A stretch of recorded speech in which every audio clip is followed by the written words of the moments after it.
এই যে ছোল্টু মিয়া, একবার পেছনে ফিরে তো তাকাবে। সিনিয়র আপুরা যে গাছতলায় বসে আছে তাদের কি চোখে পড়ে না নাকি তোমার? নীল কলেজ গেট দিয়ে সোজা হেঁটে যাইতেছে, কাঁধে ব্যাগ এবং চোখে সানগ্লাস পরে। এমন সময় পিছন থেকে কে যেন ডেকে উঠল। এটা দেখে নীল পিছনে ফিরতে দেখতে পেল নীলাদ্রি ডাকতেছে।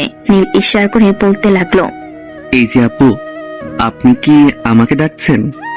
হ্যাঁ, আমি তোমাকে রাখতেছি। বাবু সোনা, এদিকে আসো, তোমার সাথে আমার কিছু কথা আছে। তোমাকে নিয়ে চিপায় যাব। নীল তাড়াতাড়ি করে চলে আসলো নীলাদ্রির কাছে।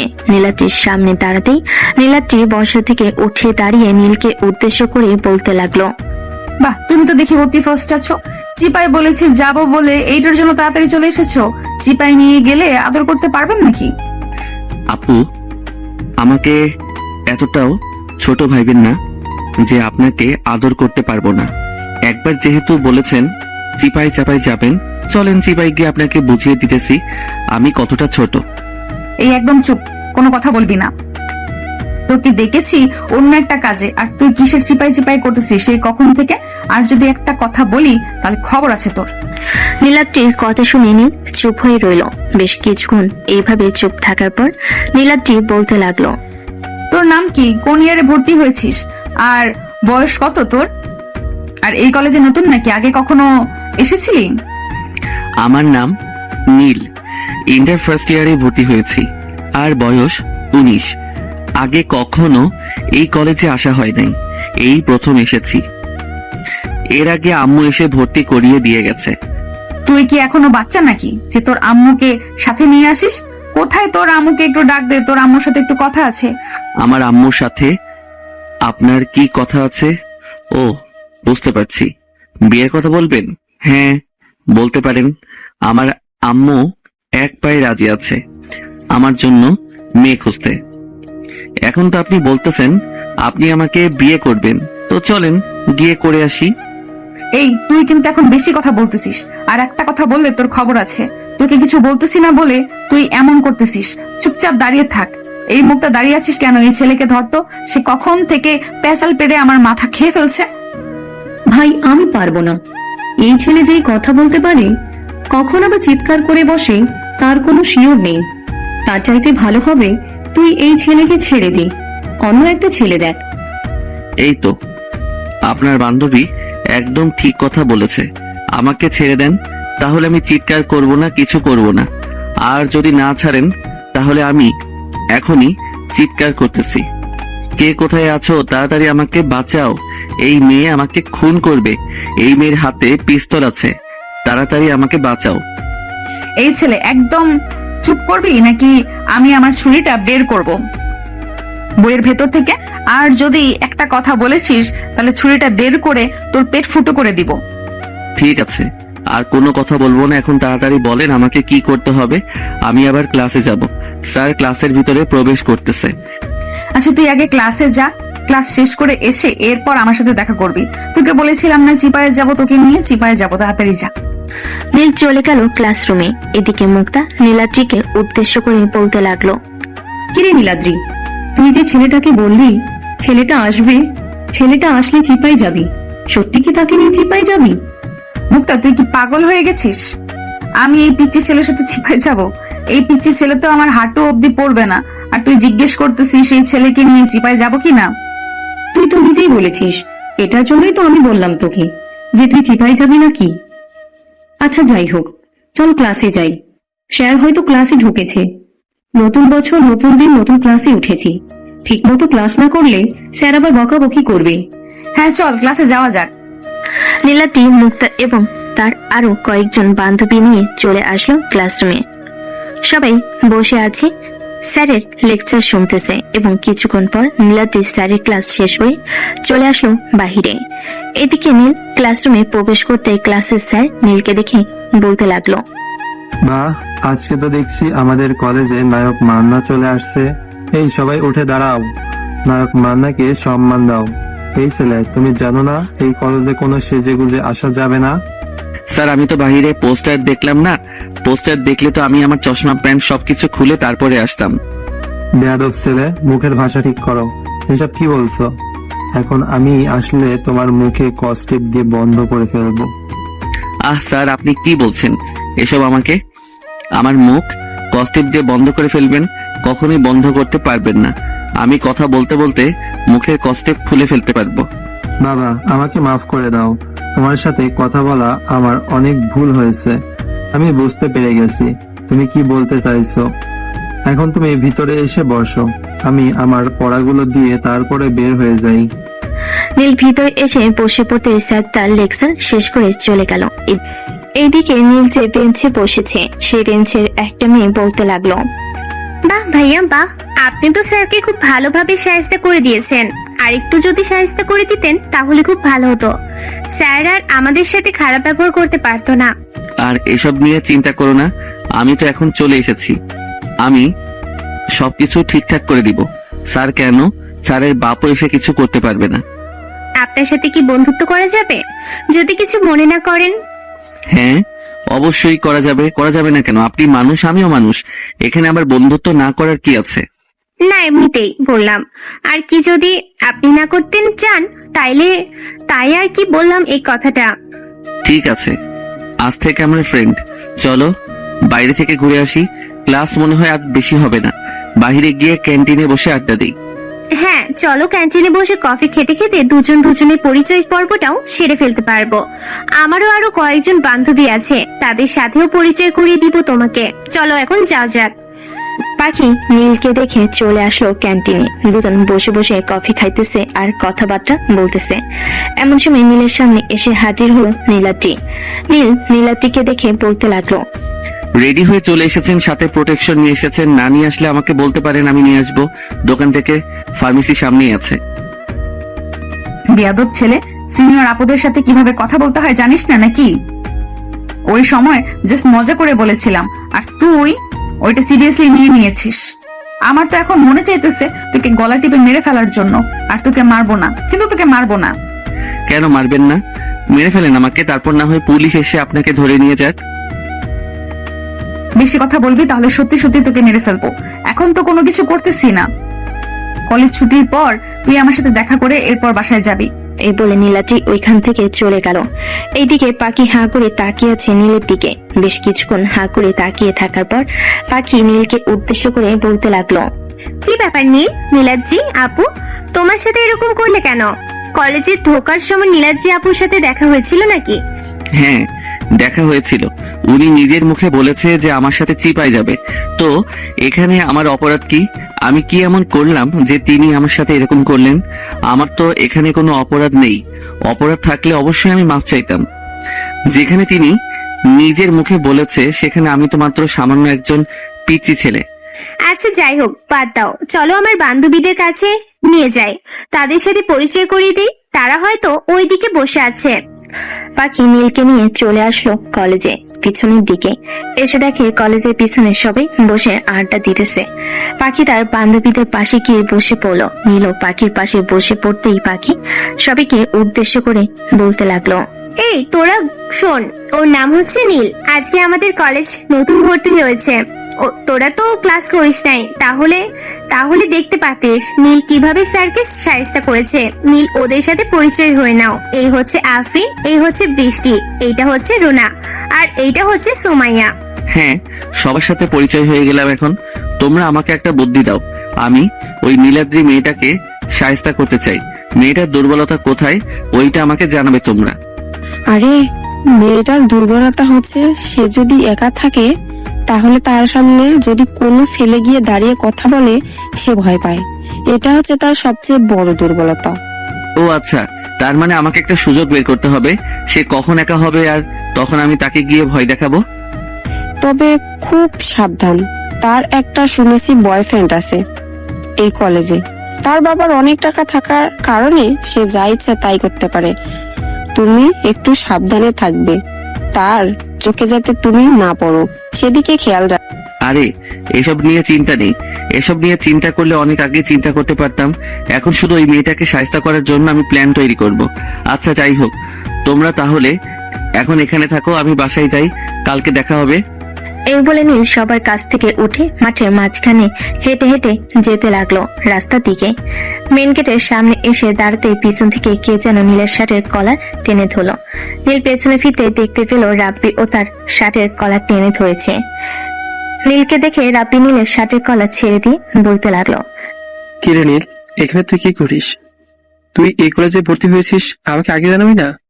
আরে রাব্বি ভাই, আপনি এই কলেজে পড়েন, আগে জানলে তো আমি সর্বপ্রথম আপনার সাথে দেখা করতাম এই কলেজে এসে। আচ্ছা যাই হোক, তুই এই কলেজে ভর্তি হয়েছিস, যদি তোকে কেউ ডিস্টার্ব করে বা তোকে কেউ ভয় দেখায় তাহলে আমার নাম বলবি, আর এই নিয়ে আমার ফোন নাম্বার, আমাকে ফোন দিলে আমি সাথে সাথে চলে আসবো। ঠিক আছে রাব্বি ভাই, এখন তাহলে আমি যাই, আজকে প্রথম দিন তো তাই ভালো লাগতেছে না, আর বন্ধু বান্ধব নেই কলেজে, এটার জন্য কাল থেকে তো আপনার সাথেই থাকবো। ঠিক আছে, যা তাহলে বাসায়। নীল চলে আসলো বাসে। কলিং বেল দিতে তার আম্মু সে দরজা খুলে দিল। নীলকে দেখে তার আম্মু বলতে লাগলো, কি রে নীল, আজকে এত তাড়াতাড়ি চলে এসেছিস কেন? আজকের প্রথম দিন কলেজে, আর আজকেই তুই তাড়াতাড়ি চলে এসেছিস? হ্যাঁ আম্মু, আজকে চলে এসেছি। আর কত থাকবো এখানে, একটা বন্ধু বান্ধব নেই, কাল থেকে বিকাল 4টা অবধি থাকবো। ঠিক আছে, কাল থেকে না হয় বিকাল 4টা অবধি থাকবি। এখন তাহলে যা, ফ্রেশ হয়ে আয়, আমি খাবার রেডি করছি টেবিলে। নীল চলে আসলো তার রুমে। অন্যদিকে নীলাদ্রি রাব্বিকে উদ্দেশ্য করে বলতে লাগলো, কি ব্যাপার রাব্বি, তুমি ওই ছেলেটার কিছু করলে না কেন? আর সে হচ্ছে আমার এলাকার ছোট ভাই, আমি যদি এখন তাকে কিছু করি তাহলে তার বন্ধু বান্ধব নিয়ে আমাকে পিটিয়ে পত্তা বানিয়ে ফেলবে। ছি, আমি ভাবতেও পারতেছি না তুমি একটা পিচ্চি ছেলের কাছে এইভাবে ভয় পেয়ে গেলে। তোমার সাথে রিলেশন করাটাই আমার বেকার হয়েছে, যদি ওই ছেলের সাথে করতাম তাহলে আরো বেশি ভালো হতো। এই চল আমরা এখান থেকে যাই। এ বলে নীলাদ্রি তার বান্ধবীদেরকে নিয়ে চলে আসলো কলেজের গেটের সামনে। বেশ কিছুক্ষণ দাঁড়িয়ে থাকার পর রিক্সা আসতেই নীলাদ্রি ও তার বান্ধবীদের কাছ থেকে বিদায় নিয়ে চলে গেল বাসায়। নীলাদ্রি ইন্টার সেকেন্ড ইয়ারে পড়ে, তার আবু টপ বিজনেসম্যান। আপাতত এইটুকুই থাকুক, এরপর আরো কিছু জানতে পারবেন। নীল ফ্রেশ হয়ে এসে খাওয়া দাওয়া করে বসে টিভি দেখতেছে। এমন সময় তার আম্মু এসে বলতে লাগলো, নীল, কলেজে আজকে কি কি করেছিস শুনি? কি আর করব, তেমন কোনো কিছুই করি নাই। ওই একটা সিনিয়র মেয়ের সাথে একটু ঝগড়া করেছিলাম, কলেজে ঢুকতে না ঢুকতেই ওই মেয়েটা আমাকে বলা শুরু করেছে আমার সাথে নাকি চিপায় যাবে। এটা নিয়ে আর কি ঝগড়া করেছি তার সাথে। ও আচ্ছা, থাক এসব, সিনিয়র মেয়েদের পাল্লায় পড়িস না। কখন কি করে বসে তার কোনো ঠিক ঠিকানা নেই। যা, রুমে গিয়ে একটু বিশ্রাম কর, আর রাতের বেলা তোর আব্বু আসবে, তোর সাথে কি যেন জরুরি কথা বলবে। আমার সাথে আবার কি জরুরি কথা বলবে? আমার বিয়ের ব্যাপারে কথা বলবে নাকি, যে বলতেছো আমার সাথে জরুরি কথা বলবে? হতেও পারে, আবার নাও হতে পারে, কারণ আমি শিওর করে বলতে পারছি না তোর আব্বু কিসের জন্য তোর সাথে কথা বলবে। আগে তো কখনো এইরকম করে বলে নাই যে তোর সাথে কথা বলবে রাতে এসে। আজকে হঠাৎ বলেছে, তাই আর কি তোকে বললাম। আচ্ছা আব্বু বাসায় আসুক, এরপর দেখি কি বলে আমাকে। নীল চলে আসলো তার রুমে। বিছানায় বসে বসে ফোন টিপতেছে। এমন সময় তার ফোনটা বেজে উঠলো। তাকিয়ে দেখে শুভ সকাল দিয়েছে। কলটা রিসিভ করতেই ও পাশ থেকে শুভ বলতে লাগলো, কি রে নীল, কেমন আছিস? অনেকদিন পর তোর সাথে কথা হলো, আমাদের তো কোনো খোঁজ খবর নিস না, এতটাই স্বার্থপর হয়ে গেলি। হ্যাঁ, আমরা অনেক স্বার্থপর হয়ে গেছি শালা। আজকে তুই 10 দিন ধরে বাড়িতে নেই, মামাদের বাসায় গিয়েছিস মামাতো বোনের সাথে রিলেশন করার জন্য, আর এখানে আমি একা একা কলেজে যাই, সবগুলো হারামি গিয়ে তাদের আত্মীয়দের বাসায় পড়ে আছে। সরি নীল, আজকে রাতে আমি রওনা দিব, কালকে সকালে তোর সাথে কলেজে দেখা হবে। ফোন রাখলাম তাহলে, এখন সকাল 10টায় কলেজ গেটের সামনে দাঁড়িয়ে থাকবে। এই বলে শুভ কলটা কেটে দিল। এদিকে নীল বিছানায় শুয়ে পড়তে ঘুমিয়ে গেল। সন্ধ্যা 6টা। নীল ঘুম থেকে উঠে ফ্রেশ হয়ে চলে আসলো পাড়ার চায়ের দোকানে। চা খেতে খেতে নীল বলতে লাগলো, চাচা, আপনার মেয়ের কি খবর? সে পড়ালেখা কেমন করতেছে? আপনি তো আর কিছু জানালেন না ওই দিন টাকা দেওয়ার পর। এখন আলহামদুলিল্লাহ খুব ভালো পড়ালেখা করতেছে। ওই দিন যদি তুমি টাকা না দিতে তাহলে সে পরীক্ষা দিতে পারতো না। আজকে সে পরীক্ষা দিয়েছে এবং ভালো একটা চাকরি পেয়েছে। ও আচ্ছা, যাক আলহামদুলিল্লাহ, অনেক খুশি হলাম আপনার মুখ থেকে এই কথা শুনে। নীল চা খেয়ে ওইখান থেকে চলে গেল বাসায়। অন্যদিকে নীলাদ্রি তার রুমে বসে আছে। এমন সময় তার আম্মু রুমে এসে বলতে লাগলো, নীলাদ্রি নিচে আয়, তোর আব্বু তোকে ডাকতেছে। হঠাৎ আব্বু আমাকে ডাকতেছে কেন? কিছু হয়েছে নাকি? তোর আব্বু তোকে ডাকতেছে কেন এটা কি আমি জানি নাকি? তুই গিয়ে জিজ্ঞেস করে আয়, তোর আব্বু তোকে ডাকতেছে কেন। আচ্ছা, আমি জিজ্ঞেস করে আসতেছি আব্বু কেন আমাকে ডাকতেছে। এই বলে নীলাদ্রি চলে আসলো নিচে। এসে দেখে তার আব্বু ফোনে যেন কার সাথে কথা বলতেছে। বেশ কিছুক্ষণ পর নীলাদ্রির আব্বুর কথা বলা শেষ হতে নীলাদ্রি বলতে লাগলো, আব্বু, তুমি নাকি আমাকে ডেকেছো? হ্যাঁ ডেকেছি, একটা জরুরি প্রয়োজন, এটার জন্য ডেকেছি। তোর জন্য আমরা ছেলে খুঁজতেছি। ভালো ছেলে হলে তার পরিবারের সাথে কথা বলে তোর বিয়ে দিয়ে দেব। আমি কি একবারও বলেছি যে আমি এখন বিয়ে করব? আমার আবার মন চাইবে ওই দিন আমার যেদিন মন চাইবে আমি ওই দিন বিয়ে করব। এর আগে আমি বিয়ে করতে পারবো না। তুই বললেই তো হবে না, বয়স তো আর কম হলো না। আমি যা বলবো তাই হবে, তুই আর কোনো কথা বলতে পারবি না। যা এখন রুমে যা। নীলাদ্রি রেগে চলে গেল তার রুমে। এদিকে নীলাদ্রির আম্মু নিচে এসে নীলাদ্রির আব্বুকে উদ্দেশ্য করে বলতে লাগলো, তুমি মেয়েটাকে কি এমন বলেছো যে মেয়েটা এইভাবে রেগে চলে গেছে রুমে? কই, আমি তো তেমন কিছু বলি নাই। বলেছি যে তার জন্য যদি ভালো পাত্র পাই তাহলে বিয়ে দিয়ে দেব। আর সে বলতেছে এখন বিয়ে করবে না। বয়স কি কম হয়েছে যে এখন বিয়ে করবে না? বয়স একদম ঠিকঠাক আছে। এখন বিয়ে করলে কয়েকদিন পর আমরা নাতি নাতনির মুখ দেখতে পারবো। নীলাদ্রি যেটা বলবে সেটাই হবে, তুমি তার উপর দিয়ে কোনো কথা বলতে পারবে না। সে যেহেতু বলেছে এখন বিয়ে করবে না, তার মানে এখন বিয়ে করবে না। তোমরা মা মেয়ে কি শুরু করেছো বলো তো? মেয়েটার বয়স কি কম হয়েছে? একবারও কি খেয়াল করেছো? খেয়াল করা দরকার নেই, আমার মেয়ে যেখানে সুখী হবে সেখানেই বিয়ে করাবো। তুমি আর একটা কথাও বলতে পারবে না। এই বলে নীলাদ্রির আম্মু ওইখান থেকে চলে আসলো নীলাদ্রির রুমে। নীলাদ্রিকে উদ্দেশ্য করে তার আম্মু বলতে লাগলো, নীলাদ্রি, তুই কোনো চিন্তা করিস না, তুমি পড়ালেখা করতে থাক। আমি তোর বিয়ে এখন দেব না। তুই যেদিন বিয়ে করবি যেদিন আমাকে বলবি ওই দিন বিয়ে দেবো তোকে। ঠিক আছে, আম্মু আর আব্বুকে বলে দিবে আমি সামনে যাতে আর বিয়ে নিয়ে কথা না বলে, আমার সামনে যাতে বিয়ে নিয়ে কথা না বলে। আমার এসব একদম পছন্দ না। আমি আমার মনের মতো ছেলে খুঁজে এরপরে তোমাদেরকে জানাবো। ঠিক আছে, এখন তাহলে খাওয়া দাওয়া করে ঘুমিয়ে নে, কালকে আবার কলেজ যাবি। নীলাদ্রি রাতে খাওয়া দাওয়া করে চলে আসলো তার রুমে। অন্যদিকে নীল বসে আছে সোফায়। এমন সময় তার আব্বু বলতে লাগলো, কিরে, তুই নাকি কলেজে গিয়ে বাদরামি করিস, সিনিয়র মেয়েদের সাথে নাকি ফাজলামি করিস, এটা কি একদম সত্যি? হায় আল্লাহ, তোমাকে কে এই মিথ্যা বলেছে? তুমি জানো না তোমার ছেলে কেমন? আজ পর্যন্ত কোনো মেয়ের সাথে কথা বলি নাই, আর তুমি বলতেছো আমি সিনিয়র মেয়েদের সাথে বাদরামি করি। আমি যেটা শুনেছি সেটাই তো বললাম। আর যাতে তোর নামে এই রকম বিচার না শুনি, যদি আর একবার শুনতে পাই তাহলে ওই কলেজে কোনো একটা সিনিয়র মেয়ের সাথে তোর বিয়ে দিয়ে দেবো।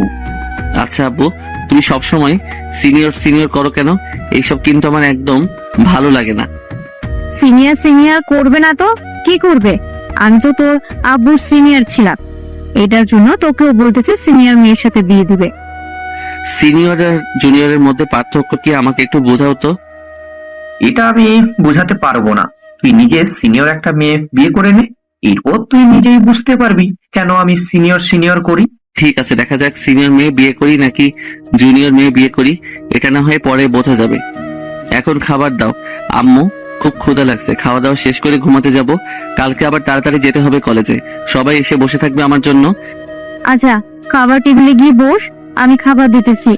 আর তোর ফুফাতো বোন আসবে কয়েকদিন পর, সে তোর কলেজে ভর্তি হবে, আমাদের বাড়িতে থেকে পড়ালেখা করবে। তানজিলা নাকি তাবাসসুম আসবে, দুই বোন তো জমজ। কে আসবে? আমার তো মনে হয় তানজিরা আসবে, কারণ সে পড়ালেখায় খুব ভালো। এটার জন্যই তো গ্রাম থেকে শহরে পাঠাচ্ছে পড়ালেখা করার জন্য। ও আচ্ছা। নীল খাওয়া দাওয়া শেষ করে চলে আসলো তার রুমে। বিছানায় বসে তানজিলাকে মেসেজ দিতে লাগলো, তানজিলা আপু কেমন আছো? তুমি নাকি আমাদের বাসায় আসতেছো? এই তো আলহামদুলিল্লাহ ভালো আছি। হ্যাঁ, তোদের বাসায় আসতেছি আর 2 থেকে 3 দিন পর। আমি আমার কাগজপত্র তোর কাছে দিয়ে রাখছি, তুই তো কলেজে যাস, প্রিন্সিপাল স্যারের সাথে কথা বলে এরপর আমার ভর্তির ফর্মটা ফিল আপ করে দিয়ে আসিস।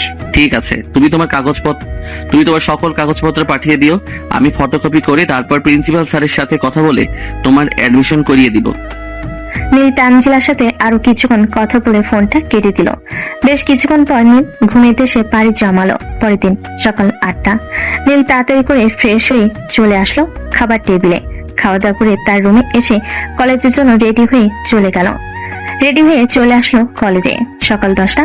কলেজ গেটের সামনে দাঁড়িয়ে আছে নীল। এমন সময় পিছন থেকে শুভ নীলকে উদ্দেশ্য করে বলতে লাগলো, কিরে নীল, কেমন আছিস? অনেকদিন পর তোর সাথে দেখা হয়েছে। প্রায় 1 মাস আগে তোর সাথে দেখা হয়েছিল, আর আজকে দেখা। শালা আত্মীয়দের বাড়িতে গিয়ে তাদের মেয়েদের সাথে টাঙ্কি মেরে আবার আমাকে বলতেছিস 1 মাস পর দেখা হয়েছে। তো কেমন দিনকাল কাটলো ওইখানে? প্রেম টেম কয়টা করেছিস? ভাই, আত্মীয়দের বাঁচায় গিয়ে আরো অনেক বড় ঝামেলায় পড়ে গিয়েছিলাম। শালা পছন্দ করছে একটার, বিয়ে করায় দিছে আরেকটার সাথে। বলতো এখন কি করা প্রয়োজন? পছন্দ করছি আমি ছোটটাকে, আর বিয়ে করায় দিছে বড়টার সাথে। এটার জন্য আমি তাকে ওই বাড়িতে রেখে এসেছি। হাহাহা, বেশ ভালো হয়েছে। বেশি লোভের ফল পেয়েছিস তুই।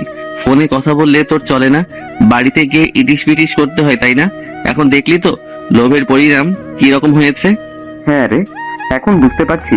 চল এখন ভিতরে যাওয়া যাক, বাকি সবাই তো ভিতরে অপেক্ষা করতেছে। নীল আর শুভ মাঠের মাঝখান দিয়ে হেঁটে হেঁটে যাইতেছে। এমন সময় নীলের সামনে এসে দাঁড়ালো নীলাদ্রি। নীলাদ্রিকে দেখে নীল বলতে লাগলো, কি ব্যাপার, আপনি হঠাৎ এখানে? তাও আবার এইরকম ভাবে সেজে গুজে আমার সামনে দাঁড়িয়ে আছেন। আমাকে বিয়ে করার প্ল্যান করেছেন নাকি? তোর মতো পিচ্চি ছেলেকে তাও আবার আমি বিয়ে করব? হাসালি আমাকে। কালকে তুই রাব্বিকে ভয় দেখেছিলি কেন? সে তো ভয় পেয়ে আবার তোকে কিছু করে নাই। এই যে আপু, আপনি কোন রাব্বির সাথে কথা বলতেছেন? ওই যে মুখে হালকা হালকা দাড়ি আর সবসময় কালো পোশাক এবং কালো একটা বাইক নিয়ে আসে, ওই রাব্বির কথা বলতেছেন?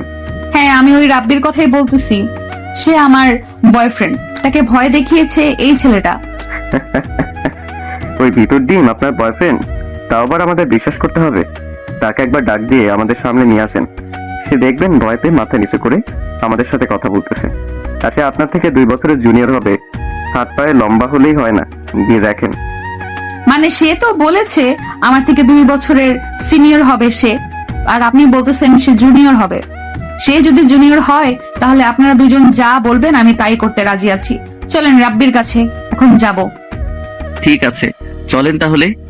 নীলাদ্রি নীল এবং শুভকে নিয়ে চলে আসলো রাব্বির কাছে। শুভ এবং নীলকে দেখে রাব্বি যে পালিয়ে যেতে যাবে, এমন সময় নীলাদ্রি পেছন থেকে রাব্বির শার্টের কলার টেনে ধরলো আর বলতে লাগলো, এই কোথায় যেতেছিস তুই? তোর সাথে আমার জরুরি কথা আছে। একদম চুপচাপ এখানে দাঁড়িয়ে থাক, আর আমি যা যা প্রশ্ন করব সেই প্রশ্নের উত্তর দিবি। নীলাদ্রি, আমার একটা জরুরি কাজ আছে, প্লিজ আমাকে ছেড়ে দাও। আমি এখন ওই কাজটা করতে যাব।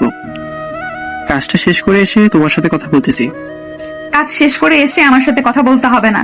এখন আমার প্রশ্নের উত্তর দিয়ে এরপরে তুই এখান থেকে যাবি, তা না হলে তোকে আমি এখান থেকে যেতে দিব না। আচ্ছা বলো, কি প্রশ্ন করবে? আমি তোমার সকল প্রশ্নের উত্তর দিয়ে এরপর এখান থেকে যাব। তুই সত্যি করে বল, তোর বয়স কত, আর তুই কি আমার থেকে সিনিয়র নাকি জুনিয়র? সত্যি করে বলবি, না হলে তোকে আমি এখানে মেরে আলু ভর্তা করে রাস্তার কুকুরকে খাইয়ে দিব। আমি তোমার থেকে জুনিয়র, তুমি আমার 2 বছরের সিনিয়র। আমি তোমাকে ওই দিন মিথ্যা কথা বলেছিলাম। প্লিজ রাগ করো না জান, আমি তোমাকে অনেক ভালোবাসি। দাঁড়া, তোর ভালোবাসা দেখাচ্ছি আমি। এই বলে নীলাদ্রি রাব্বিকে মারতে মারতে গেটের বাইরে দিয়ে আসলো। এইদিকে নীল আর শুভ চলে আসলো ক্লাসরুমে। দুজন বেঞ্চে বসে আছে। এমন সময় নীল বলতে লাগলো, কিরে, ওই মেয়েটা তো বলেছিল আমাদের কথা যদি সত্যি হয় তাহলে আমরা যা বলবো ওই মেয়ে তাই শুনবে। এখন তো এই মেয়েটাকে কিছু করার দরকার। আমার সাথে অনেক খারাপ ব্যবহার করেছে, এটার শাস্তি তো তাকে দিতে হবে। নীল, বাদ দে তো। মেয়ে মানুষ কিছু করলে পরে প্রিন্সিপাল স্যারের কাছে বিচার যাবে। কিছু করার দরকার নেই, এমনিতেই ভালো আছিস, ভালো থাক। ওই মেয়ের সাথে কথা বলার প্রয়োজন নাই, আর বলতেও হবে না। আরে ভাই, ওই মেয়ের সাথে জাস্ট একটু মজা করবো, আর কিছুই করবো না। তুই বসে ওদের সাথে আড্ডা দে, আমি আসতেছি ওই মেয়ের কাছ থেকে। এই বলে নীল চলে আসলো নীলাদ্রির কাছে। বেশ কিছুক্ষণ দাঁড়িয়ে থাকার পর নীলাদ্রিকে উদ্দেশ্য করে বলতে লাগলো, এই যে মিস, আপনাকে বলেছিলাম না ওই ছেলেটা আপনার থেকে 2 বছরের জুনিয়র।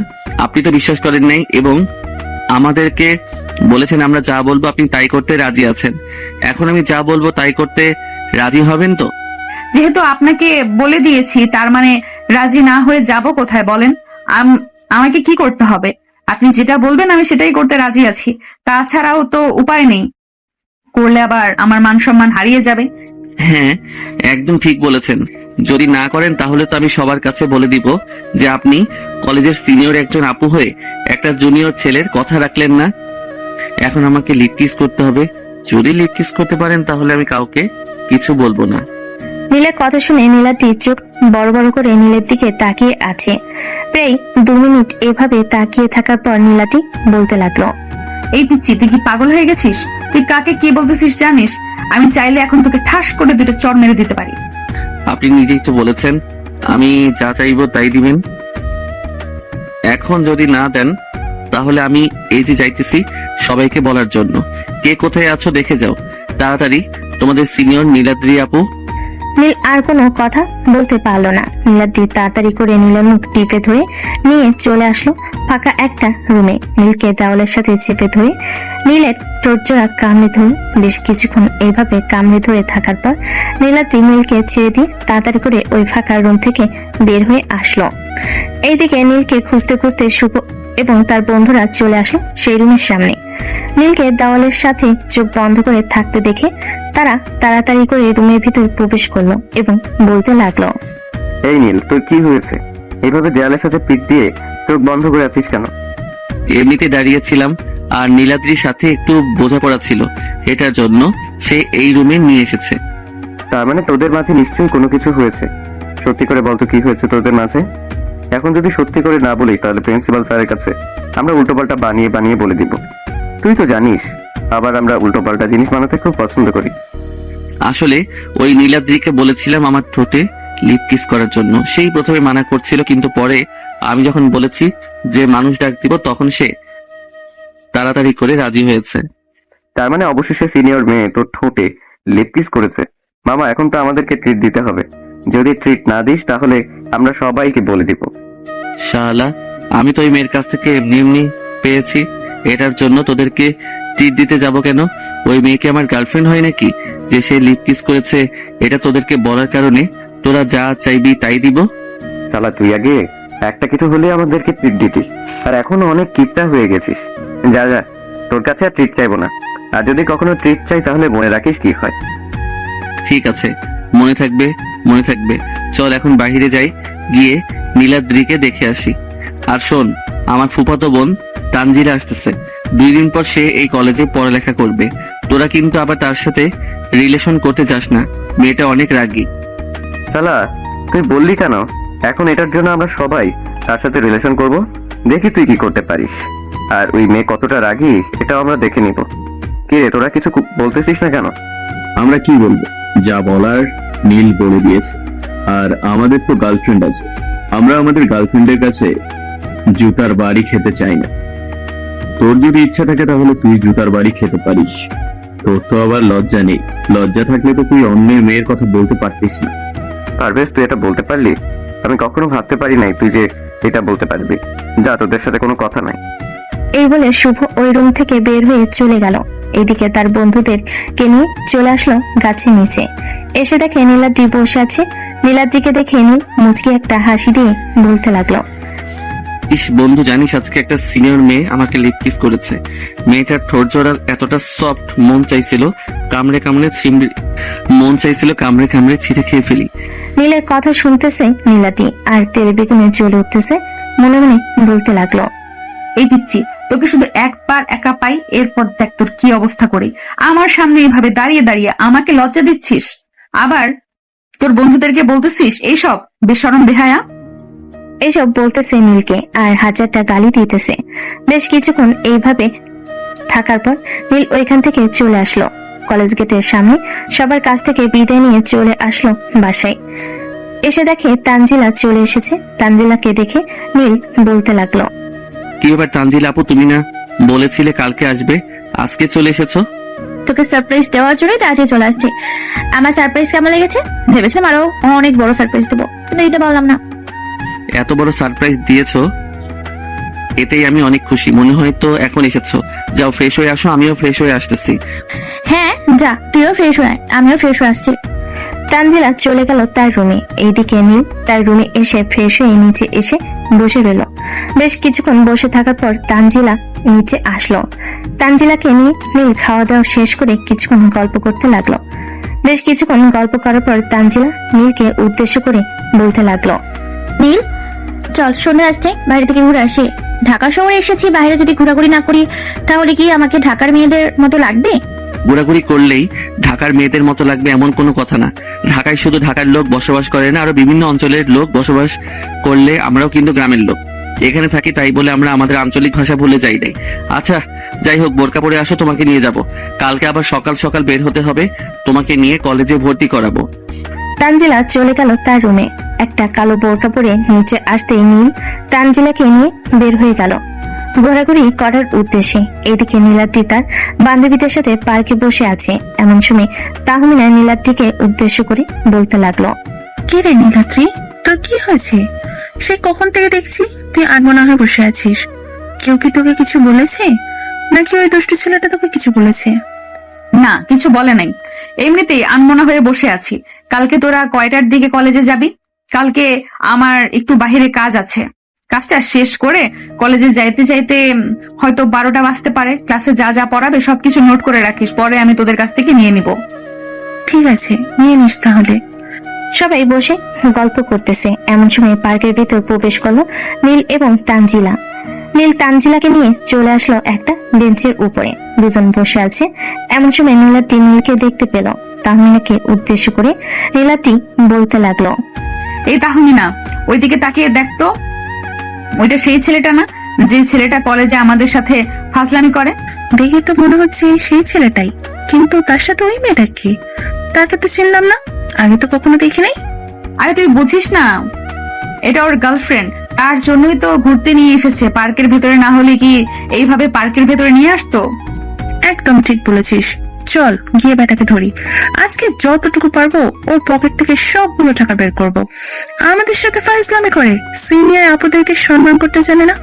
এটার জন্য তো তাকে শাস্তি পেতেই হবে। সে শাস্তি না পেলে কিভাবে হবে? হ্যাঁ চল তাহলে গিয়ে বেটাকে ধরি। এই বলে তাহমিনা আর নীলাদ্রি চলে আসলো নীলের কাছে। নীলের সামনে ওরা দাঁড়াতে তানজিলা বলতে লাগলো। এই মেয়ে, তোমরা কারা? আর আমাদের সামনে এসে দাঁড়িয়ে আছো কেন? দেখছো না আমরা বসে আছি? এই পিচ্ছি, তুই না বলে রিলেশন করিস, তাহলে এই মেয়েটাকে, এই মেয়ের সাথে তো দেখতেছি দিব্যি হাত ধরে ঘুরে করতেছিস। আমি কার সাথে ঘুরে বেড়াবো, কার সাথে ঘুরে বেড়াবো না এসব আপনার জেনে তো কোনো লাভ নাই। আপনি এখান থেকে চলে যান, আপনার সাথে কথা বলার ইচ্ছা নাই। আজকে তোকে কিছু বলবো না, কালকে তুই কলেজে আয়, এরপরে তোকে কলেজে ধরবো। এই তাহমিনা, চল আমরা এখান থেকে চলে যাই। তারা ভালোভাবে রিলেশন করুক, মনের কথাগুলো আদান প্রদান করুক। এই বলে নীলাদ্রি তাহমিনাকে নিয়ে ওখান থেকে চলে গেল। এদিকে তানজিলা নীলকে উদ্দেশ্য করে বলতে লাগলো। কি রে নীল, ওই মেয়েটা কে রে? আর তোকে এইসব বলে গেছে কেন? ওই মেয়েটার সাথে তোর কোনো সম্পর্ক আছে নাকি? আরে না আপু, তুমি কি যে বলো না, ওই মেয়ে তো আমার চাইতে 3 থেকে 4 বছরের বড়। আবার তুমি বলতেছো ওই মেয়ের সাথে আমার কোনো সম্পর্ক আছে কিনা? হ্যাঁ, আমি বলছি সম্পর্ক থাকতেও তো পারে। সিনিয়র হয়েছে তো কি হয়েছে? তাই বলে তুমি এসব বলবে? ওই মেয়ের সাথে আমার কোনো সম্পর্ক নেই। সম্পর্ক থাকলে আমি আগেই জানিয়ে দিতাম তোমাকে, কারণ তোমার সাথে তো সবসময় ফ্রি ভাবে কথা বলি, আমার সব কথা তুমি জানো। আচ্ছা যাই হোক, বাদ দে এখন এসব। চল ফুচকা খেয়ে বাসে যাব, কালকে আবার তাড়াতাড়ি উঠতে হবে। এমনিতেই আমি রাতে ঘুমাই অনেক দেরিতে, সকালে উঠতেও পারি না তাড়াতাড়ি। এখন থেকে তাড়াতাড়ি উঠতে হবে। তানজিলা নীলকে নিয়ে এইখান থেকে চলে আসলো ফুচকার দোকানে। ফুচকা খেয়ে চলে আসলো বাসায়। কলিং বেল দিতে নীলের আম্মু এসে দরজা খুলে দিল। বেশ কিছুক্ষণ পর দুজন চলে আসলো। দুজনে রুমে ফ্রেশ হয়ে নিচে বসে কিছুক্ষণ গল্প করে রাতের খাবার খেয়ে দুজনের রুমে চলে গেল। নীল বিছানায় শুয়ে শুয়ে গান শুনতেছে আর তার বন্ধুদের সাথে গেম খেলতেছে। অন্যদিকে নীলাদ্রি তার রুমে শুয়ে শুয়ে একবার এপাশ করতেছে আরেকবার ওপাশ করতেছে, কিন্তু কিছু বলতে পারতেছে না। তার মন বারবার কি যেন বলতেছে, কিন্তু সে বুঝতে পারতেছে না। নীলাদ্রি তার মনকে উদ্দেশ্য করে বলতে লাগলো। এই মন, আজকে কি হয়েছে তোর? এমন কাঁদতেছিস কেন? কেন আমার এরকম মনে হচ্ছে যে আমি কাউকে পছন্দ করি, কেউ আমার কাছ থেকে হারিয়ে যেতেছে? সত্যি কি আমি কাউকে পছন্দ করি, নাকি আমার মন এমনিতেই এরকম করতেছে? এসব হাজারো চিন্তা ভাবনা করতে করতে নীলাদ্রি ঘুমের দেশে পাড়ি জমালো। অন্যদিকে নীল রাত 12টা অবধি গেম খেলে ঘুমের দেশে পাড়ি জমালো। দেখতে দেখতে রাত পার হয়ে সকাল হলো। সকাল 7টা। নীল ঘুম থেকে উঠে ফ্রেশ হয়ে নিচে এসে দেখে তার আম্মু একা একা বসে চা খাইতেছে। তার আম্মুকে উদ্দেশ্য করে বলতে লাগলো। আম্মু, তানজিলা আপু এখনো ঘুম থেকে উঠে নাই নাকি? কলেজে যাবে কখন? সকাল 9টার সময় কলেজে যেতে হবে। তানজিলা আপুকে ভর্তি করাতে হবে, অনেক সময় লাগবে। এখনো ঘুম থেকে উঠে নাই, তুই গিয়ে একটু ডেকে দিয়ে আয় তো। বল তাড়াতাড়ি ঘুম থেকে ওঠার জন্য। আমি টেবিলে খাবার রেডি করতেছি। তুই একেবারে কলেজে যেন রেডি হয়ে চলে আসিস। তানজিলাকেও বলিস একেবারে রেডি হয়ে নিচে নামার জন্য। ঠিক আছে আম্মু, তুমি টেবিলে খাবার রেডি করো, আমি তানজিলা আপুকে ঘুম থেকে উঠিয়ে এরপর আমি রেডি হয়ে আসতেছি। এই বলে নীল চলে আসলো তানজিলা রুমে। এসে দেখে তানজিলা এখনো ঘুমাচ্ছে। তানজিলাকে ডাক দিয়ে ঘুম থেকে উঠিয়ে নিয়ে চলে আসলো তার রুমে। ফ্রেশ হয়ে কলেজের জন্য রেডি হয়ে চলে আসলো নিচে। খাবার টেবিলে বসে খাবার খেতে লাগলো। খাওয়া দাওয়া শেষ করে দুজন রেস্ট করে চলে আসলো বাইরে। একটা রিক্সা নিয়ে চলে আসলো সোজা কলেজে। গেট দিয়ে প্রবেশ করতে যাবে এমন সময় গাছের নিচে বসে থেকে নীলাটি নীলকে ডাক দিয়ে বলতে লাগলো, এই পিচ্ছি, এইদিকে আয়, তোর সাথে জরুরি কথা আছে, তাড়াতাড়ি এইদিকে আয়। আর তোর সাথে ওই মেয়েটাকে বল চলে যাওয়ার জন্য। তানজিনা আপু, ওই যে একটা রুম দেখতেছো, ওই রুমে তুমি চলে যাও।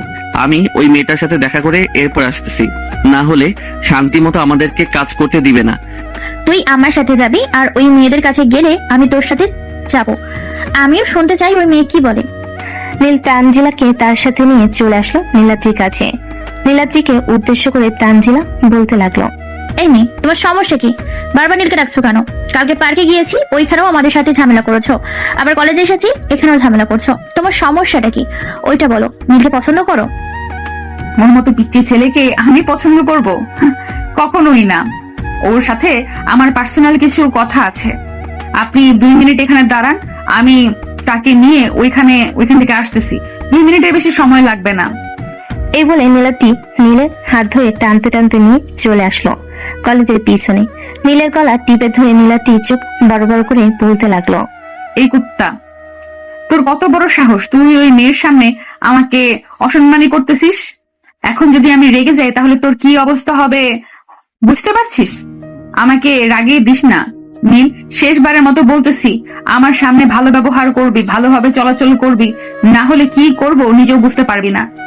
এই বলে নীলাটি নীলকে ছেড়ে দিতে নীল কোন রকম গলায় হাত দিয়ে ওইখান থেকে চলে আসলো তানজিলার কাছে। তানজিলা নীলের সাথে হাঁটতে লাগলো। এদিকে নীল তানজিলাকে নিয়ে চলে আসলো প্রিন্সিপাল স্যারের কেবিনে। প্রিন্সিপাল স্যারের সাথে কথা বলে তানজিলাকে ভর্তি করিয়ে যে চলে যেতে যাবে এমন সময় তানজিলা বলতে লাগলো, প্রিন্সিপাল স্যার, আমাদেরকে একটা মেয়ে অনেকক্ষণ ধরে ডিস্টার্ব করছে, বিশেষ করে নীলকে বেশি ডিস্টার্ব করছে। আজকে আসার সময় ওই মেয়ে অনেক ডিস্টার্ব করেছে। ওই মেয়েটার নাম হচ্ছে নীলাদ্রি, এই কলেজেই পড়ালেখা করে। আচ্ছা তুমি যাও, আমি নীলাদ্রিকে বলে দিব যাতে তোমাদেরকে আর ডিস্টার্ব না করে। আর নীলাদ্রি তো তোমার ক্লাসে পড়ে, মানে তোমরা সেম ইয়ারে লেখাপড়া করো। তুমি চাইলে তার সাথে কথা বলে তোমাদের বিষয়টা মিটমাট করে নিতে পারো। আর এমনিতেই আমি বলে দিব না।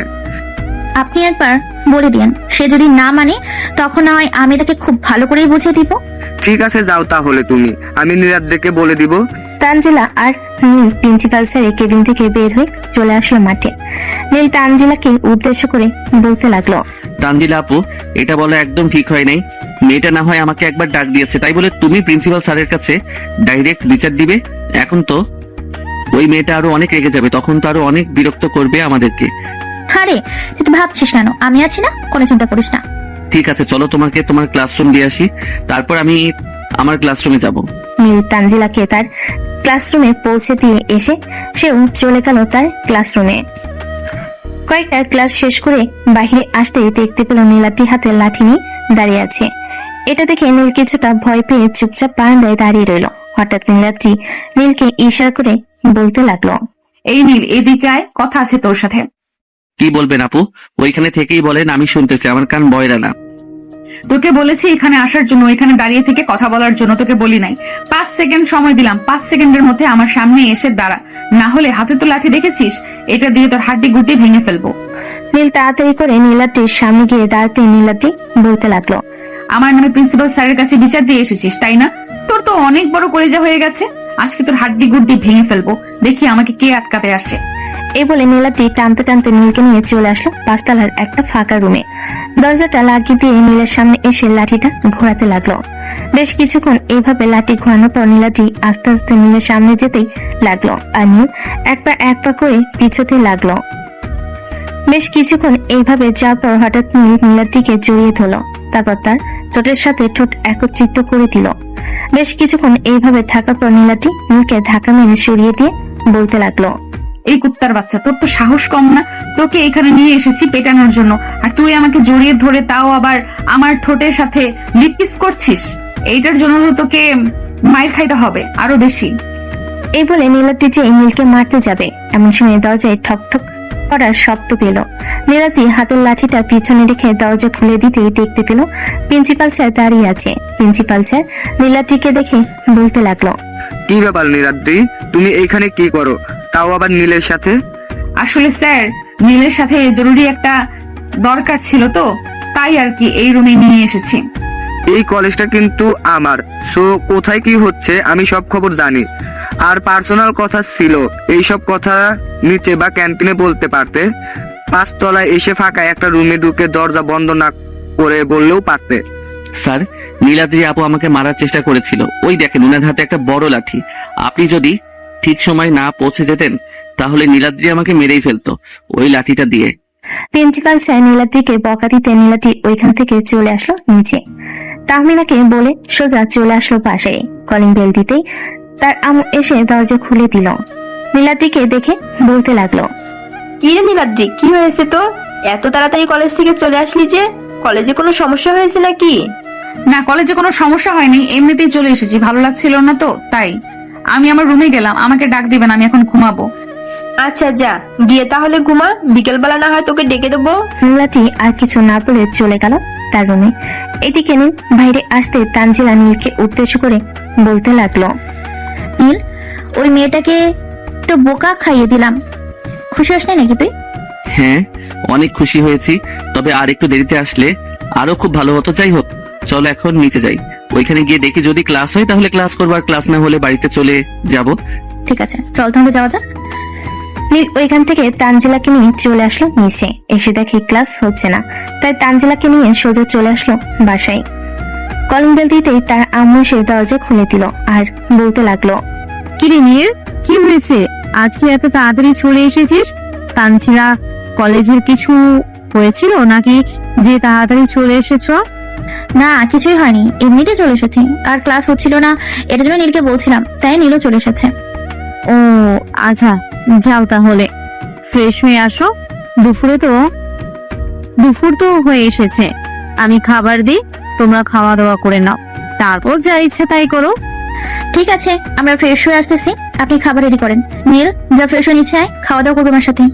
ঠিক আছে, যাও তাহলে, তুমি ফ্রেশ হয়ে আসো আর আমিও ফ্রেশ হয়ে আসতেছি। এই বলে তানজিলা আর নীল দুজনেই রুমে চলে গেল। অপরদিকে নীলাদ্রি তার রুমে শুয়ে আছে আর মনে মনে বলতেছে, এই ছেলেকে যতক্ষণ পর্যন্ত আমি কিছু না করতেছি ততক্ষণ আমার মন শান্তি হবে না। তাকে তো কিছু একটা করতেই হবে।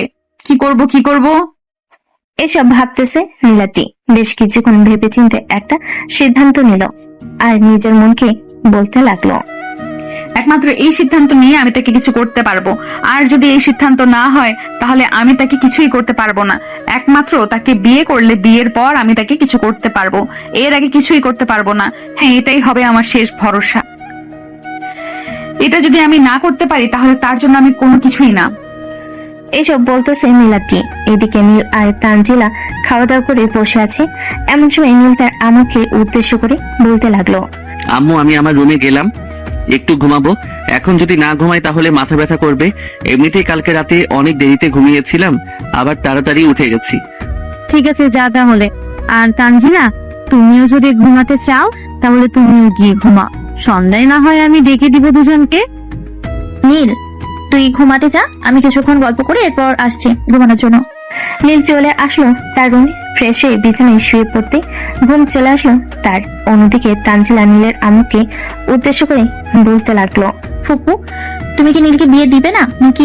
নীল তো অনেক বড় হয়ে গিয়েছে, এখন যদি তাকে বিয়ে না দাও তাহলে সে তো কয়েকদিন পর বাড়িতে মেয়ে নিয়ে আসবে, তখন কি করবে? আমার নীলের প্রতি বিশ্বাস আছে, সে কখনোই এরকম কাজ করবে না। সে সব সময় আমার সাথে সব কথা শেয়ার করে, আশা করি সে যদি এইরকম কাজ করে তাহলে সে আমাকে সবার আগে জানাবে। এসব কথা বলতেছে নীলের আম্মু তানজিলাকে। বেশ কিছুক্ষণ তানজিলা গল্প করে চলে আসলো রুমে। বিছানায় শুয়ে পড়তেই ঘুমিয়ে গেল সে। সন্ধ্যায় ঘুম থেকে উঠে নিচে এসে নীলের আব্বুর সাথে কথা বলতেছে আর এইদিকে নীল গেম খেলতেছে। বেশ কিছুক্ষণ এভাবে গেল। গেম খেলার পর নীল চলে আসলো নিচে। এসে দেখে তার আব্বুর সাথে তানজিলা বসে কথা বলতেছে। নীল তার আব্বুর পাশে বসে পড়তেই তার আব্বু বলতে লাগলো, নীল, তোকে কতবার বললাম বিয়েটা করে নে, বিয়েটা করে নে, তাহলে তো একা একা লাগতো না, কিন্তু তুই তো বিয়ে করলি না। আর কি বলবো, আর কিছু বলার নেই। তুই তোর আম্মুর সাথে তাল মিলিয়ে কথা বলিস। তার চাইতে তানজিলা খুব ভালো, আমার সাথে কত ফ্রি ভাবে কথা বলে। হয়েছে, আর আমাদের নামে বদনাম করতে হবে না। এই নাও, তোমাদের জন্য বাড়িতে বসে মিষ্টি বানিয়েছিলাম, মিষ্টিগুলো খেয়ে নাও। সবাই মিলে মিষ্টি হেসে আড্ডা দিতে লাগলো। পরদিন সকাল 10টা। নীল ঘুম থেকে উঠে চলে আসলো নিচে। এসে দেখে তানজিলা ঘুম থেকে উঠে গেছে। তানজিলার সাথে চা খেতে খেতে বেশ কিছুক্ষণ গল্প করে চলে আসলো বাহিরে। ঘোরাঘুরি করতেছে। নীল এমন সময় সামনে তাকিয়ে দেখে নীলাটি তার দিকে এগিয়ে আসতেছে। এটা দেখে নীল পেছন ফিরে আবারও সামনের দিকে হাঁটা ধরল। বেশ কিছুক্ষণ হাঁটাহাঁটি করার পর নীল পিছনে ফিরতে দেখতে পেল নীলাটি এখনো তার পিছু করতেছে। এটা দেখে নীল একটা অপরিচিত বাড়িতে ঢুকে গেল। সামনে দিয়ে ঢুকে পেছনের গেট দিয়ে বের হয়ে চলে এসেছে। এদিকে নীলাটি বাড়ির ভিতর প্রবেশ করে দারোয়ানকে উদ্দেশ্য করে বলতে লাগলো, এই যে দারোয়ান, একটু আগে যে কালো একটা শার্ট পরে একটা ছেলে বাড়ির ভেতরে ঢুকেছে, ওই ছেলেটা কয়তলায় থাকে? আর ছেলেটা কার সাথে রিলেশন করে নাকি রিলেশন করে না? তুমি বাড়িওয়ালার ছেলের কথা বলতেছো? সে তো খুব ভালো, সে কারোর সাথে রিলেশন করে না। কেন, তুমি তাকে পছন্দ করো নাকি? হ্যাঁ, আমি তাকে পছন্দ করি, কিন্তু কথা হচ্ছে আমি তার পরিবারের সাথে কথা বলতে চাই। তার আব্বু আম্মু কি বাসায় আছে নাকি বাসায় নেই? তার আব্বু আম্মু বসে আছে, তুমি চাইলে গিয়ে কথা বলতে পারো। 5 তলায় 312 নম্বর রুম হচ্ছে তাদের। নীলাটি দারোয়ানকে আর কিছু না বলে ওইখান থেকে সোজা চলে আসলো।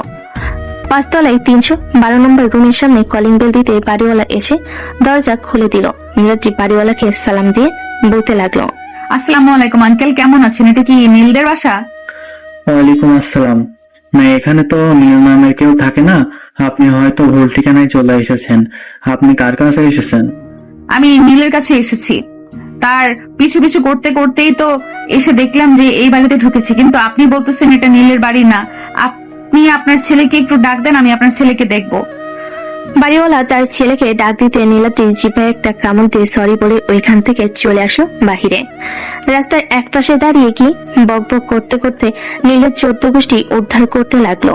বেশ কিছুক্ষণ এইভাবে বকবকি করার পর নীলাটি বলতে লাগলো, এইভাবে তার বাড়ির খোঁজ পাওয়া যাবে না। আগে কলেজে যাই, কলেজে গিয়ে তার বন্ধু বান্ধব তো আছে, তাদের কাছ থেকে তার বাড়ির ঠিকানাটা নিতে হবে। এছাড়া আর কোনোভাবে তার বাড়ির ঠিকানা বের করতে পারবো না তাকে ফলো করে। এসব ভাবতে ভাবতে নীলাটি চলে আসলো কলেজে। এসে দেখে তানজিলা একা একা বসে আছে গাছতলায়। নীলাটি আশেপাশে তাকিয়ে দেখে কেউ নেই। তানজিলাকে উদ্দেশ্য করে নীলটি বলতে লাগলো, এই মেয়ে, তুমি তো নীলের গার্লফ্রেন্ড হও। নীলদের বাসা কোথায় আর সে কয় নাম্বার বাড়িতে থাকে এটা একটু আমাকে বলো, তার সাথে আমার জরুরি কথা আছে। তার সাথে আপনার কি জরুরি কথা আছে তা আমি খুব ভালো করে জানি। আমি তার বাড়ির ঠিকানা দিতে পারবো না। আপনি নীলকে কোনো কিছুই করতে পারবেন না। নীলের আব্বুর সাথে কথা বলে আমি আমাদের বিয়ে ফাইনাল করে রেখেছি। এখানে আপনি চান্স নিতেই ব্যর্থ হবেন। একবার যেহেতু তার স্পর্শ আমি পেয়ে গেছি, তার মানে আমার তাকেই লাগবে, অন্য কাউকে দিয়ে আমার হবে না। সো এখন আপনি যা ইচ্ছা তাই করতে পারেন, আমি নীলকে আপনার কাছ থেকে কেড়ে নিব। এই বলে নীলাটি ওইখান থেকে চলে গেল। এদিকে তানজিলা চলে আসলো বাসায়। এসে দেখে নীল বসে বসে টিভি দেখতেছে। নীলের পাশে বসে তানজিলা নীলকে উদ্দেশ্য করে বলতে লাগলো, নীল, সত্যি করে বলবি, তুই কাউকে পছন্দ করিস নাকি পছন্দ করিস না? যদি পছন্দ করে থাকিস তাহলে আমাকে বল। পছন্দ বলতে আমি একটা মেয়েকে যেহেতু স্পর্শ করে ফেলেছি, তার মানে আমি তাকে পছন্দ করি। আর তুমি হঠাৎ এইরকম ভাবে কথা বলতেছো কেন? আমি এইরকম ভাবে কথা বলতেছি কেন এটা তো না জানলেও চলবে। তুই আগে বল, তুই কাউকে পছন্দ করিস? আমি ওই মেয়েটাকে পছন্দ করি যে মেয়েটাকে আমি বিরক্ত করি, এবং তুমি যে মেয়েটাকে অনেক বকাঝকা করেছো। তার মানে তুই নীলাদ্রি মেয়েটাকেই পছন্দ করিস? হ্যাঁ, আমি ওই নীলাদ্রি মেয়েটাকে পছন্দ করি। আমি তাকে ভালোবেসে ফেলেছি। এখন তুমি আর আমাকে কিছু জিজ্ঞেস করো না, আমি আর তোমাকে কিছু বলতে পারবো না। এই বলে নীল চলে আসলো তার রুমে। এইদিকে তানজিলা চুপচাপ বসে আছে। এমন সময় নীলের আম্মু এসে তানজিলার পাশে বসে বলতে লাগলো, কিরে তানজিলা, তোর কি হয়েছে? এইভাবে চুপচাপ বসে আছিস কেন? আর নীল হঠাৎ উঠে চলে গেল কেন? কিছু কি হয়েছে তোদের মাঝে? হ্যাঁ, আমাদের মাঝে আবার কি হবে? আমাদের মাঝে কিছুই হয়নি। যদি কিছু হতো তাহলে তোমাকে বলতাম। সে ঘুমানোর জন্য চলে গিয়েছে। ও আচ্ছা, তুই আমার সাথে আয়, আজকে দুজন মিলে রান্না করব। তানজিলা নীলের আম্মুর সাথে চলে গেল রান্নাঘরে। দুজন মিলে রান্না করে রেখে দিল টেবিলে। রাত 9টা, সবাই খাবার টেবিলে বসে আছে। এমন সময় তানজিলা সবাইকে উদ্দেশ্য করে বলতে লাগলো, নীল, আমি কাল গ্রামে চলে যাচ্ছি, আর হয়তো এখানে আসা হবে না। আব্বু আম্মা আমার জন্য ছেলে পছন্দ করেছে, ওইখানে গিয়ে তাকে বিয়ে করে ঘর সংসার করবো। হঠাৎ আপু তুমি এই সিদ্ধান্ত নিয়েছো কেন? আমার উপর রাগ করেছো নাকি? আমি তো সত্যি বললাম, আমি যাকে ভালোবাসি তার কথাই বললাম তোমাকে, তাই বলে তুমি রাগ করবে? আরে আমি রাগ করিনি। রাগ করলে তোকে অবশ্যই বলতাম। তুই এক কাজ কর, তুই যাকে ভালোবাসিস তাকে নিয়ে ফুপু ফুপা তোমার নীলের পছন্দ করা মেয়েকে নীলের সাথে বিয়ে দিয়ে দিও, যাতে নীলের সব সময় সুখে থাকতে পারে। হ্যাঁ, তা তো দিবই, কিন্তু তুই হঠাৎ করে এই সিদ্ধান্ত নিলি কেন? আজকে 2 মাস হয়েছে এখানে এসেছিস, আর তুই এখন বলতেছিস চলে যাবি? এখান থেকে আমি তোকে যেতে দিব না, তুই যাই বলিস না কেন। তানজিলা কিছু বলল না, চুপচাপ খাওয়া দাওয়া করে চলে আসলো তার রুমে। এদিকে নীল সবকিছু বুঝতে পেরে তানজিলার রুমে এসে দরজাটা লাগিয়ে দিই তানজিলার বিছানায় বসে বলতে লাগলো, তানজিলা আপু, আমি তোমাকে কষ্ট দিতে চাই নাই। আসলে আমি কখনো চাইতাম না যে আত্মীয়র মধ্যে আমার বিয়ে হোক। এসব আমার একদম পছন্দ না। তুমি জানো যে আমার চাচাতো বোনের বিয়ে হয়েছে, তারা কিন্তু আত্মীয়ের মধ্যে বিয়ে হয়েছে, আমি তাদের বিয়েতে যাই নাই। আর আমি ওই মেয়েটাকে অনেক আগে থেকেই পছন্দ করি। ওই মেয়েটাকে সর্বপ্রথম দেখেছিলাম যে পার্কে তোমাকে নিয়ে গিয়েছিলাম, প্রথম দিন ওই পার্কে। ওই দিনের পর থেকে আমি তাকে পিছু করতাম, সবসময় তার খেয়াল রাখতাম। এই দেখো, প্রায় 200 থেকে 300 পিক তোলা আছে। সে যেখানে যাইতো সেখানে আমি যাইতাম। এই বলে নীল চুপ হয়ে রইল। বেশ কিছুক্ষণ পর তানজিলা নীলকে উদ্দেশ্য করে বলতে লাগলো, আচ্ছা যা, আমি এখান থেকে যাব না, তবে আমার কথা শুনতে হবে। আমি যা বলবো তাই করতে হবে। আগে তোর বউকে আমি টেস্ট করবো, এরপর তোদের বিয়ে দিব। তুই আমার সাথে রিলেশন করার অভিনয় করবি, আমিও দেখতে চাই ওই মেয়েটা কি করে তোর জন্য। ঠিক আছে, তুমি যেহেতু বলেছো আমি তোমার সাথে রিলেশন করার অভিনয় করব, কিন্তু আবার তুমি ভাইবো না আমি তোমার সাথে রিয়েল ভাবে রিলেশন করতেছি। না, আমি কখনোই ভাববো না এমন কিছু। আচ্ছা, এখন তুই তোর রুমে ঘুমা, আমি এখন ঘুমাবো। নীল আর কিছু না বলে চলে আসলো তার রুমে। ফ্রেশ হয়ে বিছানায় শুয়ে পড়তে ঘুম চলে আসলো তার। কখন যে ঘুমিয়ে গেছে খেয়াল নেই। পরের দিন সকাল 7টায় দুজনে ঘুম থেকে উঠে ফ্রেশ হয়ে চলে আসলো নিচে। খাওয়া দাওয়া করে তানজিলাকে নিয়ে চলে আসলো কলেজে। নীল তানজিলার হাতে হাত রেখে বসে আছে আম গাছের নিচে। এমন সময় নীলাটি এসে নীলের সামনে দাঁড়ালো। তানজিলার হাতে নীলের হাত দেখে চোখ লাল করে তাকিয়ে আছে নীলাটি, আর বলতে লাগলো, এই নীল, তাড়াতাড়ি এই মেয়ের হাত থেকে তোর হাত সরা, না হলে কিন্তু আমি তোর হাত পুড়িয়ে ফেলবো। এই মেয়ে, তুমি কে? যাও তো এখান থেকে, আমাদের এখানে কোনো ভিকা নেই। নীল, তুমি এই মেয়েটাকে বলে দাও যাতে আমাদের এখানে সামনে না আসে। এই যে আপু, আপনি আর আমাদের সামনে আসবেন না, আমরা দুজন গার্লফ্রেন্ড বয়ফ্রেন্ড, মনে রাখেন। এটা বলতে নীল যে উঠে যেতে যাবে, এমন সময় নীলাটি নীলের শার্টের কলা ধরে টানতে টানতে নিয়ে চলে আসলো একটা ফাঁকা রুমে। দরজাটা লাগিয়ে দিয়ে নীলকে দেওয়ালের সাথে ঠেস দিয়ে ধরে তার ঠোঁটের সাথে ঠোঁট একত্রিত করে দিল। বেশ কিছুক্ষণ পর দুজনেই রেসপন্স করতে লাগলো। বেশ কিছুক্ষণ এইভাবে থাকার পর নীলাটি নীলকে ছেড়ে দিতে নীল আবারও নীলাটিকে জড়িয়ে ধরে তার ঠোঁটের সাথে ঠোঁট একত্রিত করে দিল। আবারও কয়েক মিনিট এইভাবে কিস করার পর দুজনকে ছেড়ে দিয়ে কিছুটা দূরে সরে গেল। নীলাটি নীলকে উদ্দেশ্য করে বলতে লাগলো, নীল, তুই সত্যি করে বল, কাকে পছন্দ করিস? আমাকে করিস নাকি ওই মেয়েটাকে করিস? আর ওই মেয়েটাকে সত্যি করে বলবি, তোর সাথে সব সময় ঘুরে বেড়ায় কেন? ওই মেয়েটা হচ্ছে আমার ফুফাতো বোন। সে গ্রাম থেকে এখানে এসেছে পড়ালেখা করার জন্য। আমাদের বাড়িতে থেকে সব সময় পড়ালেখা করবে। তানজিলা আপু আমাকে পছন্দ করে, কিন্তু আমি তোমাকে পছন্দ করি, এটা তাকে আমি বলে দিয়েছি। আর কোনো অসুবিধা নেই, সে কোনো কিছুই করবে না। দেখ, আমি তোকে হারাতে চাই না। তুই তোর আব্বু আম্মুকে নিয়ে আমাদের বাসায় আসবি। কবে আসবি সেটা বল, আগে এখান থেকে সবকিছু ফাইনাল করে এরপরে বের হব। দেখি কবে যাওয়া যায়? সামনের সপ্তাহে গেলে চলবে নাকি এই সপ্তাহে যেতে হবে? এই সপ্তাহে যেতে হবে। যদি যেতে পারিস তাহলে বল, আর না যেতে পারলে বলতে পারিস, আর কখনো তোকে বলবো না যাওয়ার জন্য। আচ্ছা, আমি এই সপ্তাহে যাব, তবে আমাকে আর 2 থেকে 3 দিন সময় দিতে হবে। 2-3 দিন পর আমি তোমাদের বাসায় যাব আব্বু আম্মুকে নিয়ে। ঠিক আছে, মনে থাকে যেন। নীল আর কিছু না বলে নীলাদ্রিকে নিয়ে বাইরে বের হয়ে আসলো। দুজন সিঁড়ি দিয়ে নিচে নেমে আসলো তানজিলার কাছে। তানজিলা নীলাদ্রিকে উদ্দেশ্য করে বলতে লাগলো, যেহেতু লিপ কিস করবি এখানে করলে পারতে, তুমি কি করার কি ছিল? আমি তো তোমার পরিচিত। আচ্ছা যাই হোক, তোমরা দুজন কবে বিয়ে করছো সেটা বলো। আর 2 থেকে 3 দিন পরে আমরা 2 জন বিয়ে করতেছি। তবে আমাদের বিয়েতে হয়তো কোনো অনুষ্ঠান হবে না, আবার হতেও পারে, তার কোনো শিওর নেই। নীলাদ্রি, নীল আর তানজিলা কথা বলতে লাগলো। বেশ কিছুক্ষণ কথা বলার পর 3 জন চলে আসলো নীলাদের বাসায়। নীল তার আম্মুর সাথে নীলাদ্রিকে পরিচয় করিয়ে দিল। নীলাদ্রি সারাদিন নীলদের বাসা থেকে চলে আসলো তাদের বাসায়। দেখতে দেখতে কেটে গেল 2টি দিন। সকাল 10টা, নীল এবং তার পুরো পরিবার রেডি হয়ে এসেছে নীলাদ্রিদের বাসায়। কলিং বেল দিতে নীলাদ্রি এসে দরজা খুলে দিল। সবাইকে দেখে সালাম দিয়ে সবাইকে ভিতরে নিয়ে গেল। সবাই সোফায় বসে আছে। এমন সময় নীলাদ্রির আব্বু আম্মু আসলো। সোফায় বসে নীলাদ্রির আব্বু আম্মুর সাথে কথা বলতে লাগলো। বেশ কিছুক্ষণ কথা বলার পর নীলাদ্রির আব্বু বলতে লাগলো, বিয়ে সাহেব, সকল কথা তো ফাইনাল হয়ে গেল। আমার মেয়ে চাইতেছে মসজিদে গিয়ে কাজী ডেকে বিয়ে করার জন্য। এখন আপনি যদি অনুমতি দেন তাহলে আমরা কিছুক্ষণ পর মসজিদে যাব। ইমাম সাহেব এবং কাজী থাকবে ওইখানে। ঠিক আছে, তারা 2 জন যা বলে তাই করেন। চলেন তাহলে যাওয়া যাক।